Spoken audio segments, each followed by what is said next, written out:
Welcome to another Secret Influence TV interview. I'm Nick Ronald, and today I'm going to be interviewing Ignacio Ferrer Bonsoms Hernández. Ignacio is the Presidente, the Blockchain Arbitration and Commerce Society, or BACS. So welcome, Ignacio, to the show. Hello, welcome, thank you. So, Ignacio, to start, what inspired you professionally or personally to found Bax and devote yourself to blockchain and digital Hmm. arbitration? Yes, thank you so much.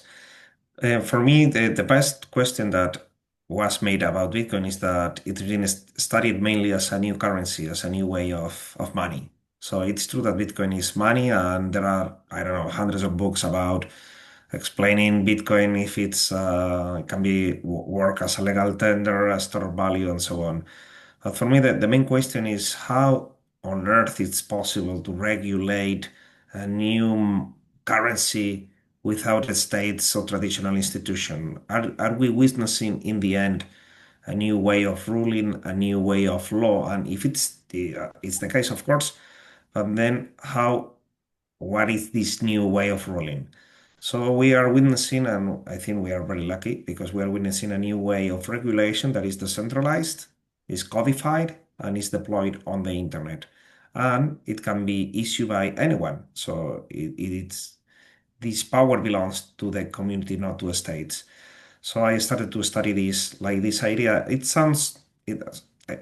For me, it's very obvious because it's there. So Bitcoin is working, and it's not just one law, a digital law like Bitcoin. There are, I don't know, millions of cryptocurrencies there. Of course, that only few of them has value, but this new legal system belongs to a new jurisdiction. That is the internet jurisdiction, and it's alive and kicking because the market cap is right now $4 trillion. So it's not.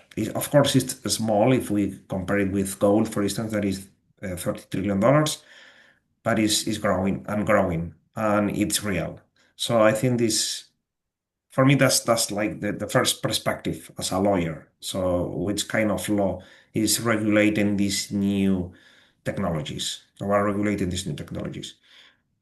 Yes, it's thank you for sharing that, Ignacio. It's fascinating. I mean, I think a lot of people are aware of a growing number of cryptocurrencies, and I think some people hesitantly perhaps buy a few of them, but I think a lot of people still not sure exactly how it works, or there's a lot of not sort of trust in it. But it's here to stay and it's growing, as you said, and it's an increasing market. You wrote a book recently titled Bitcoin Digital Law. So just sort of talk a bit about that. What motivated you to write it, and what's the sort of key message that you want readers to take away from it? Yes, as I said before, I started studying a new way of ruling, a new way of law, and this book is like some philosophy of law. And we need to understand what this new digital world is heading. More or less, I studied a little bit in the book some other revolutions, like the agricultural revolution, cognition revolution, industrial revolution. And of course, this is a new revolution, that is the internet revolution. And for me, the main idea, so why should someone not perhaps reading the book, but at least understand this new world, is that sooner or later, all of us were going to be using cryptocurrencies. And for me, the data perhaps is going to be 2029 or 2030. And there are several movements right now ahead of us, or very close to us. One is clarity law in the United States, and the other is the CBDC in the European Union. So recently in Davos, Lagarde said that in June, the bill is going to be on the table on the European Parliament. And in 2029, we are supposed to start using CBDCs in Europe. So this is something that is going to happen. Perhaps someone does not like Bitcoin and cryptocurrencies, but in 2029, at least in Europe, he's going to be using cryptocurrencies. And in America, Genius Act is preparing everything to start using cryptocurrencies as everyone. This is Right. going to be massive. So they are preparing this. So it's there. So it's not just like a Satoshi idea that was the beginning of of Bitcoin is just it's going to be massive. So yeah, it sounds like there's going to be a lot more regulation to make sure that it fits I guess the financial requirements that other financial systems are currently under, um, which I would guess would perhaps increase the amount of people who then Mm. trust it and use it, and then it will grow. So it's sort of that circle of use.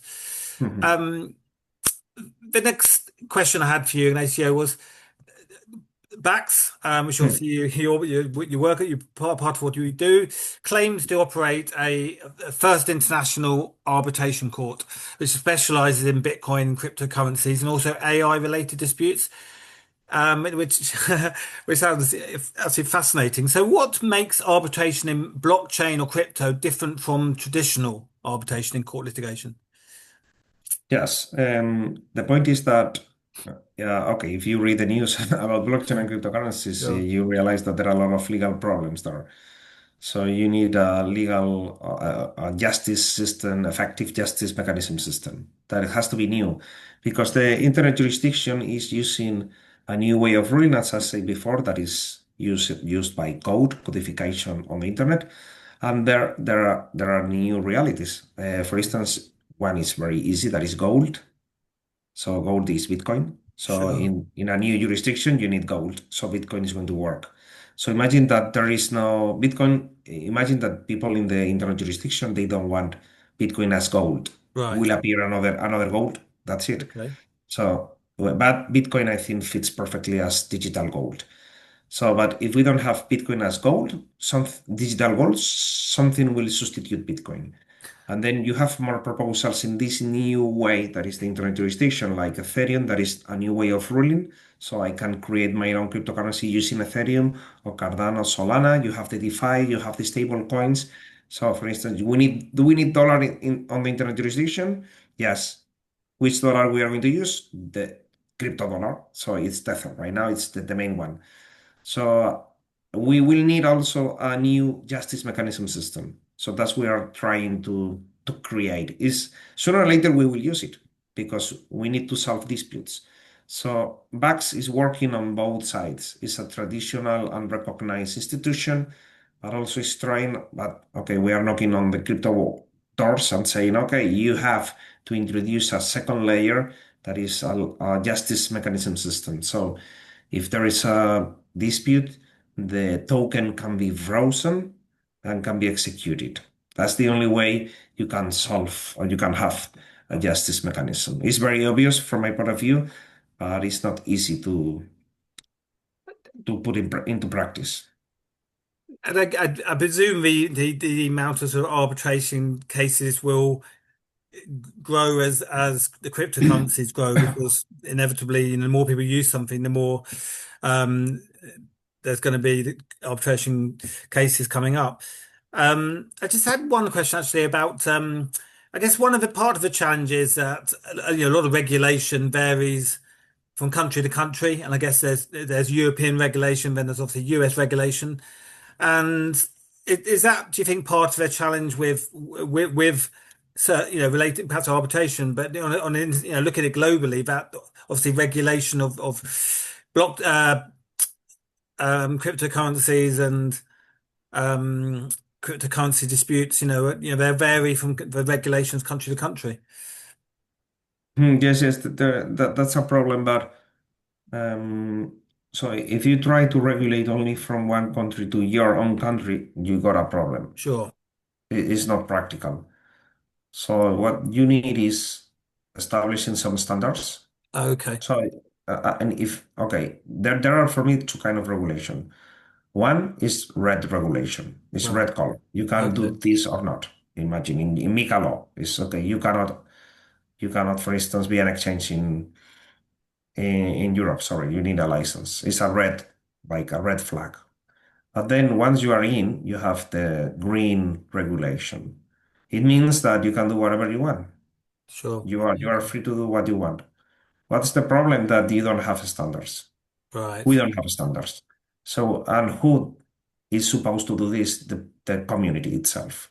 Right. But you need binding standards and also decentralized standards in the sense that you can say, explaining this, for instance, in a one day with some people about Bitcoin digital law, I said, because some people they think that this is not possible because they start thinking about that someone will manipulate bugs or arbitrators or whatever. But in a traditional system, you have mechanisms to avoid this. So Sure. you can have this also in a digital and traditional jurisdiction. But in the end, you can choose. You can say, okay, my Bitcoins is going, I'm going to use my Bitcoin as usual. But for instance, if I want to tokenize something, I prefer using a system that has this traditional mechanism system with a dispute mechanism system. So you have freedom, you can choose. So for me, Right. that's the main thing. You can choose in some aspects. Perhaps you are not going to submit to a court or an arbitration system, but in others, yes. But you need to offer these standards. But it's the community that has to realize this. The Okay. states are not going to do this, for Yeah. sure. No, it makes sense. Makes sense for the community it starts at that level that in the same setting. And the next question I had was, what do you think an ACO, which sort of real world problems or pain points are there for blockchain or crypto projects or users that backs arbitration solves, and any sort of examples or sort of Hmm. scenarios you could sort of add to that? Yes, well, right now there are a lot of problems, if I tell you the truth. So, but what we try to do is to enforce agreements with codification. So, for instance, you can have um, someone signing a contract and someone has to make a payment. There is Right. a problem with the contract. There is everything is like tokenized or codified, and you can block or froze the asset and you can execute it. So that's very simple Sure. case that you can apply to escrow contracts, for instance. You can there are some cases where the assets can be lost, Okay. uh, hacked. You can also recover them. That's Right. very curious. You can, in the Bybit exchange case, that I think is the worst case in history, because I think was $1,500 million Wow. that was taken off by, I think they were doing phishing. But It's amazing. you can recover those tokens if you have Yeah. this mechanism. You say, Sure. okay, we froze them, execute, I recover them. Wow. It's technically speaking, it's possible. What Sure. you need is a neutral arbitral institution Right. that you can trust. But technically speaking, it's possible. So in the end, what we are trying to say to all the protocols, establish a layer in the protocol because the protocol itself is a private law where Right. you introduce an effective legal mechanism, justice, effective legal mechanism. If not, it's impossible. If you want to execute, imagine that you got a sentence from a court. Okay, Nick, you have to pay me, imagine, Tether. You Sure. can say, okay, try. Try. How are you going to get my Tether? You don't know what is it. You know where they are. So, I guess that with this better sort of regulation and these standards, um, so cryptocurrency will move into more of a sort of mainstream business arena. Because I think at the moment, or maybe it's the way I perceive it, it tends to be used mm, more niche trading, more niche markets. yes. But I think, there's obviously a bit of perhaps a confidence in it. But I guess if all this sort of regulation and this standards come in, then more mainstream businesses could start using it, and that would, get a I upsurging. think so. Yes. Yes. Yes. It's moving very slowly. Yeah. So, Next question. So, how does BACS ensure enforceability and trust? Because that's very key. So, when parties may be, and it's similar to what I mentioned before, when parties may be in different jurisdictions and prefer mm, decentralization or nominati. yes. Yes. Yes. Look, this is very funny because I've been working, for instance, with a committee that was like advising for, I think it was a regulation in the UK. So, Right. with I think the association is. GBBC, I think. So my idea was, okay, if you want, this was the question. how can you ensure enforceability? So for me, the first question is Bitcoin a protocol, a private law? Right. Yes, it is. So they say, so a state said, private law, yes, it's a codified private law Sure. that you can accept or not. I am going to I am going to be part of Ethereum. I am accepting Ethereum rules. Right. Of course. That's it. It's law. There are some rules you have to accept or not. But if Yeah. you enter there, you are accepting there. So that's the first thing. Which law are you applying? The first law is the protocol itself. Right. So that's obvious. And the other point is that if we are working on a internet jurisdiction that is worldwide, that's you solve the jurisdiction that way. In Right. some way, you can solve it. You can say, okay, this is the private law. We are working in I don't know, internet jurisdiction right now. It's difficult to understand or accept it, Of course. but as a traditional arbitration, we have our seat. So we are in Madrid, we are in Singapore, and Lisbon, and okay, but that's the court, okay, or the Right. tribunal. But okay, well, you can say in a case we are using private law, the jurisdiction is worldwide, so okay, or where Ethereum is based in the case of Ethereum.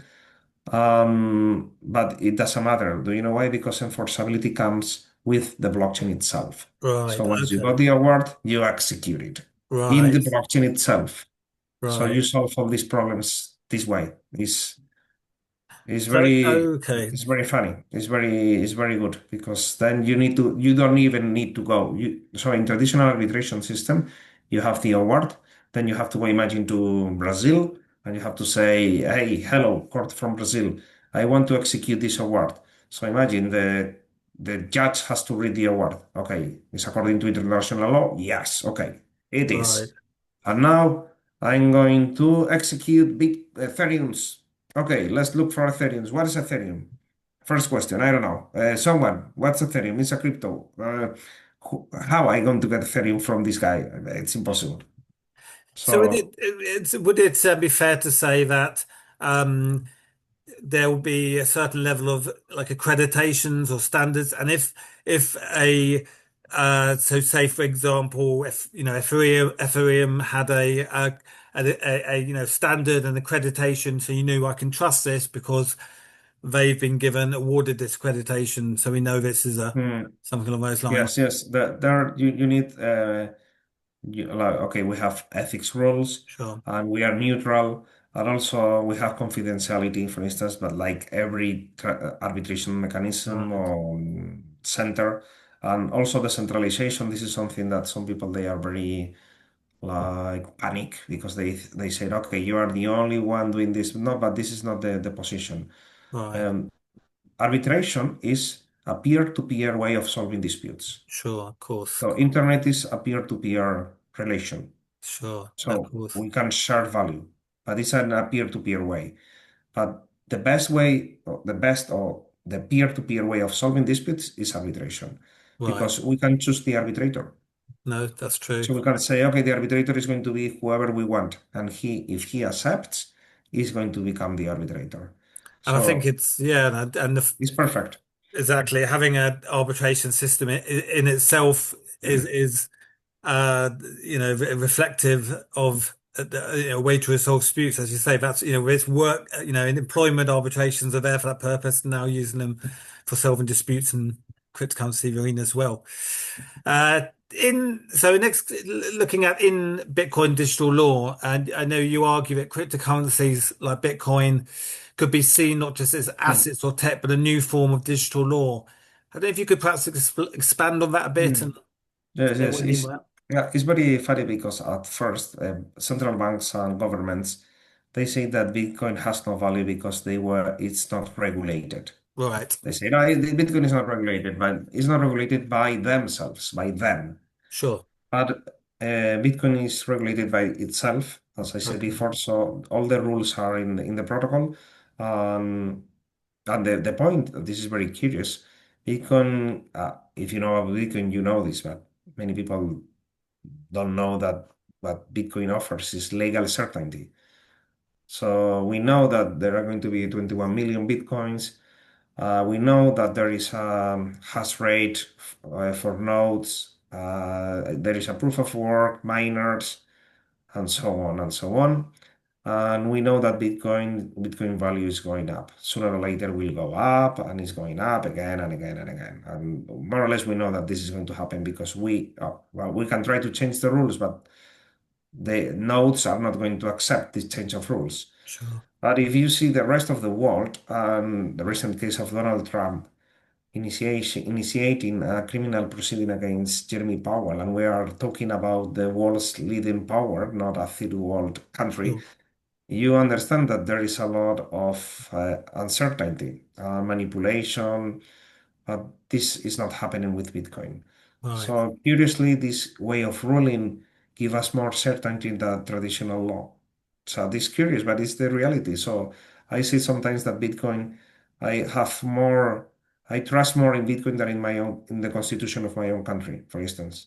I mean, certainly Bitcoin has been the one that's been in everyone's minds. It's been around the longest. It's most well known, and it's certainly the one that has, been the biggest increases in value. So I think everyone definitely would recognize that more than any other. Yes. There's so many others, but yeah, Bitcoin is the one that stands out.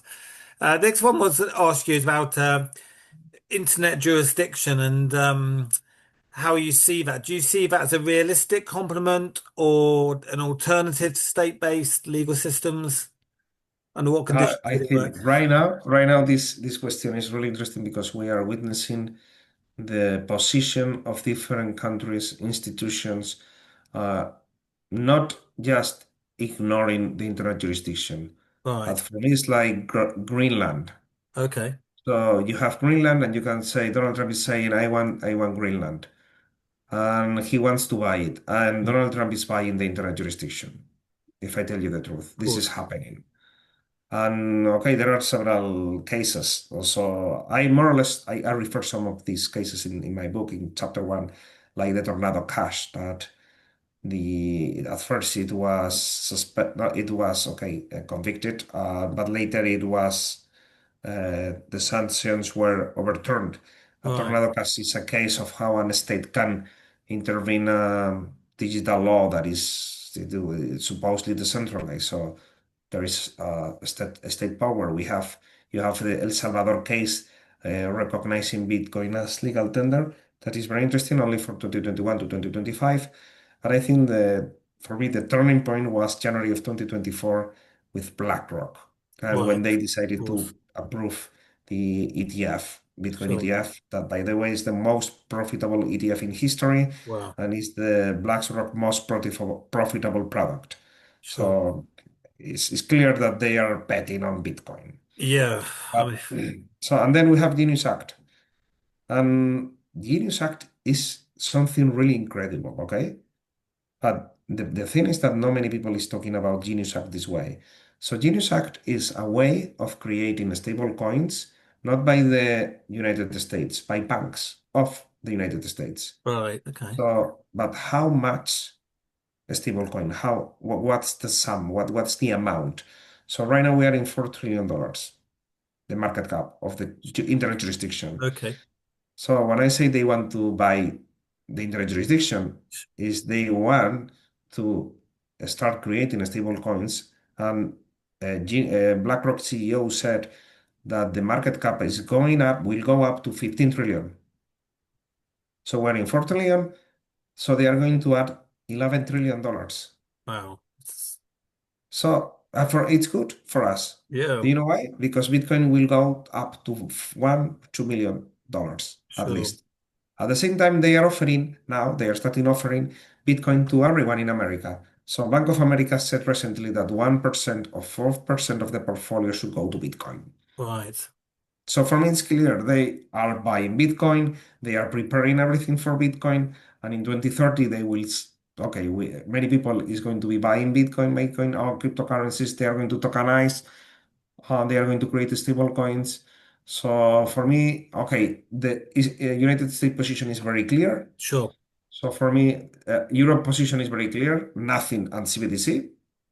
So and China is the next one. we have to see what they are going to do because some people are saying that they want to create like, okay, the yuan, digital yuan is there, but based more on gold. But I don't know if Okay. they're going to do that, but can be a very interesting movement. And Yeah. by the way, there is one Russian, I think it's a foreign minister that he said with Genius Act, Right. please, United States, don't create more debt using a stable coin. Right. So right now, this is not. Is this an interjurisdiction something that is again Sure. something there? No, no. Is there on the table and states are using it. They are positioning themselves. It's, So I mean, it certainly sounds like, the US is in some ways leading away with a lot of initiatives. Um, I think certainly, I think for the the British are always very cautious about looking at what the rest of the world does, and we very I think we're behind in a lot of our internet policies, certainly with relating to digital currencies. But it sounds like a lot would be interesting to see what some of the, like you said, the bigger powers or economies like China and Russia do, because obviously they are, big, enormous economic powers in the world. So some critics argue that without state enforcement, decentralized law lacks the legitimacy or security. And how would you respond to that sort of skepticism? oh yes, I in some sense I agree with them because if you see the crypto world is a mess, it's a real mess. Mm. So yes, we need that Yeah, at least at first. sure. We need a more mature community, but the community, as you said, they want Mm, trading of and course. speculation, and that's it. So it's a pity, but okay, it's the first step of a new world. But for me, the challenge is if states, that is difficult, they will respect decentralization. So Right, recently, also Larry Fink in Davos, he said that we should use only one blockchain for tokenization. right. Okay. And So, that's very dangerous. Only one blockchain, imagine that. That's a tyranny. yeah, no, of course. So I BlackRock is important. What BlackRock says is important. So They're a he big said player. $15 trillion of market cap, only one blockchain. Wow, I think that's scary. So I feel, for me, that's the challenge. Also, if I am a little bit critical on MiCA law, that MiCA law is only for large companies, among them banks. So you cannot afford having a license. And So many companies are leaving Europe. I, So it's a reality. So for me, the challenge for me it's remain in the community that we have to create those standards and those justice mechanisms. So we don't need, okay, of course we need the states, but we can work better than with the state regulation, I think. sure. I But we think, have to try, we have to want. That's the yeah. problem. No, I mean, I think you said it. I think you said, if I get the credit, there's having one blockchain is a bit perhaps scary, and I think it's like anything. If there's a lot of power, a lot of money in few hands, or few big countries or a few big companies, then obviously that can be scary because it's what would look to do with something is to democratize it almost and Mm, decentralize it, and that makes it a bit more potentially a fairer system. So I think, yeah, it's anything that moves it to one one thing mm. could be a bit daunting. Yes. Um, and the next thing about AI, because I think we mentioned it in one of the other questions. So, someone working in intersectional blockchain, how do you see AI and blockchain complementing each other? Any I options or think risks? yes, it can be interesting and useful, Yeah, but let's see how it works because sure. right now I think blockchain for AI can be like a guarantee for traceability and transparency.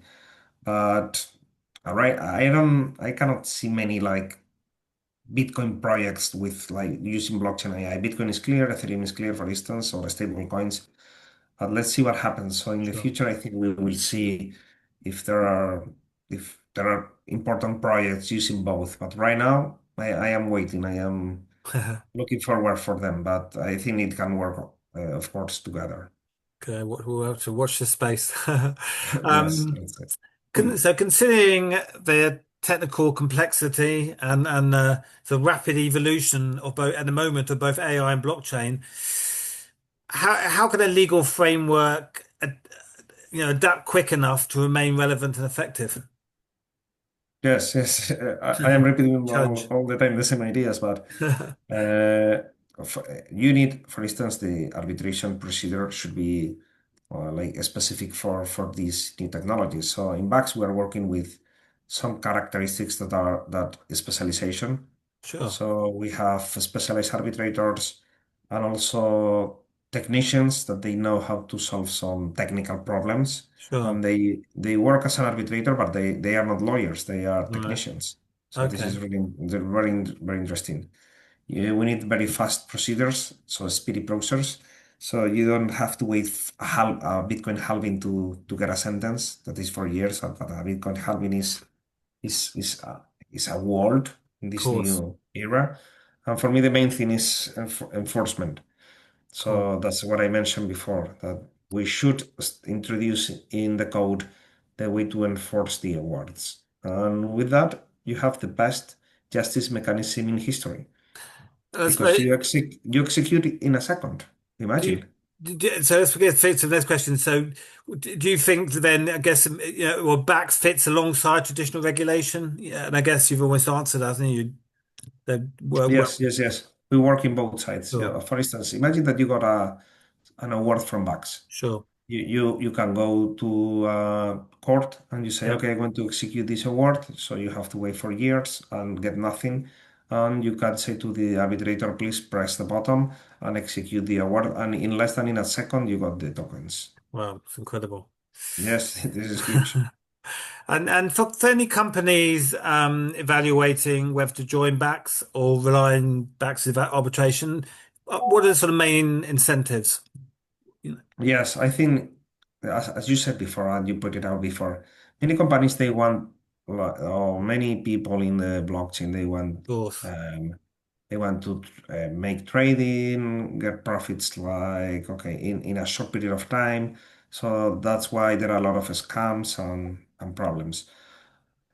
So we need the like the second generation or the second step, a more sure. mature community that they want like more legal products. They want something more serious. That's Yeah, why I think traditional regulation, state regulation can help these new companies or of traditional course. institutions to enter into this world. So what I see is that sooner or later, if they appear here, they will have this security and they will want having legal. It's not legal framework. It's like a practical legal framework to work Right, in. So you can say, okay, community, look, if I promise this and there is a problem, you can execute the award. Or you can, okay, you can get call for the arbitrator and it's going to be effective. sure. So I think sooner or later this is going, I don't know when. Yeah. I think that's a lot Uh, of it's a lot of this is, we're more empowered with knowledge in some ways, if we observe this, we can, see there's things happening but the things are changing all the time. So I guess it's, we can never fully tell what's going to happen because it's very much an emerging, developing technology and reflective of the process we have to observe it. So what advice would you give to young lawyers, technologists, or entrepreneurs interested in working in intersectional law? yes, for me, the first thing is that is the future. Right. So it's a good movement. So I think they can get into this new world. And as I said before, also please join long-term projects and Okay. try to push legality Right. through code and justice mechanism. So for me, it's what I will try to advise them to push and to move. Good advice. So. I like that. So there's a couple more questions for you, Ignacio. So what emerging trend, whether it's crypto, AI, or regulation law, what emerging trend do you think deserves more attention? Okay, I will try to push to my book, Become Digital Law, and what I sustained that is Yes. the internet jurisdiction, digital laws, and justice mechanism. This is what we need right now. Hmm. So Okay. without justice mechanism, there is no civilization.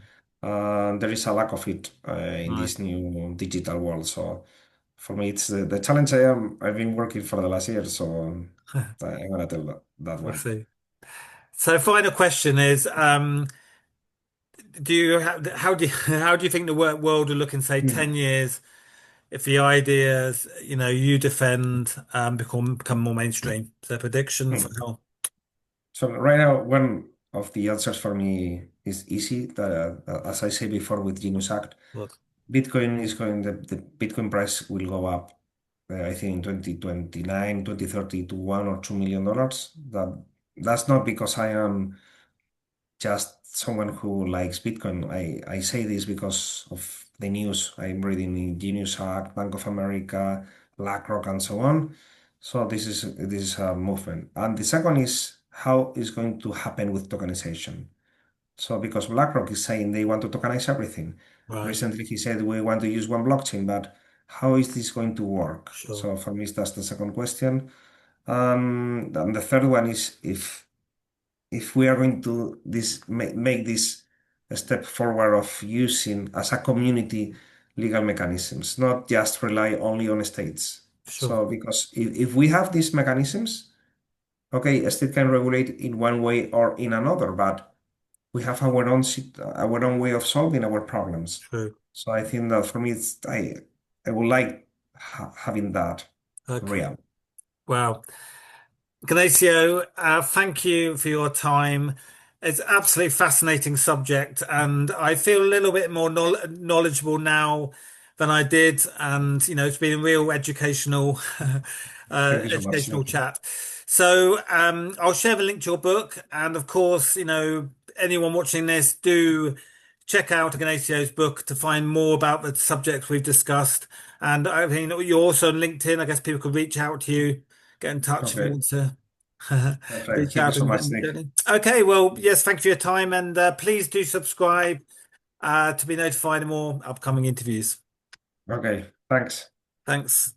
Bye. Okay, yes, that's it, Ignacio. So yes, we've got a couple of minutes, I think, of my time doing that. But thanks a lot. I really appreciate that. And yeah, absolutely, and a lot of the stuff, yeah, absolutely fascinating. I knew a little, but I think it's such a relevant, more relevant subject to everyone. So I really do appreciate you giving your time to share your knowledge and expertise.